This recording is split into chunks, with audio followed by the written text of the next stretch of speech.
Well, communities across our region have spent the past several weeks celebrating 100 years of Black History Month. Yeah, and to close it out, towns and cities have a few final events to bring the community together. NBC5's Yamuna Turco spoke to organizers. She joins us now live from the newsroom. Yamuna, how are communities rounding out these celebrations?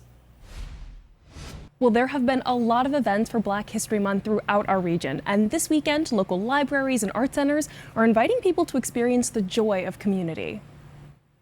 With the nation's 100th Black History Month coming to a close, communities throughout our region are planning on bringing people together to think about the future. The ability for us collectively to combine forces and to showcase some of these values that we talk about in a really good way right here, right in our backyard, right in our communities, can have an unbelievable effect and impact for folks. In Burlington, the Black Experience will return for its 5th year.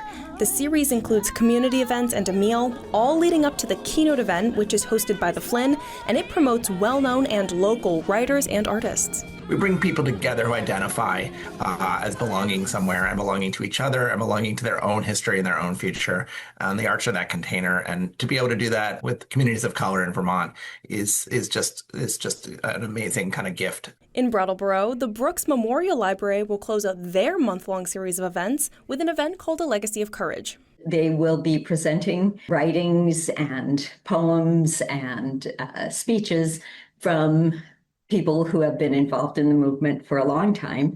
Organizers will also invite community members to read pieces and engage in discussion about the importance of learning Black history as American history. Black history provides an opportunity for all of us to learn something new, learn something a little deeper, and also to be inspired. You know, American history, Black history gives us so many great examples of leaders and individuals. The Brooks Library event is free and open to the public and runs from 2 to 4 on Saturday, and the Black Experience events will run throughout the day on Saturday. Erica, you spoke with the group that brings the event to the Flynn about what they want people to take from it, and what is that? Well, Yamuna, I spoke with Emiliano Voigt. He's the co-founder of the Black Experience, and he says in light of this 100th year of Black History Month, he believes the larger New England community benefits from events like this long after the month concludes. I think the opportunity for us now to address some of the things that continue to perpetuate negative outcomes for Black folks, negative outcomes for brown folks, negative outcomes for women, negative outcomes for folks from the LGBTQ plus community, folks on the margin, folks on the edges. I think it's critically important for us to be able to stand up and have those difficult conversations.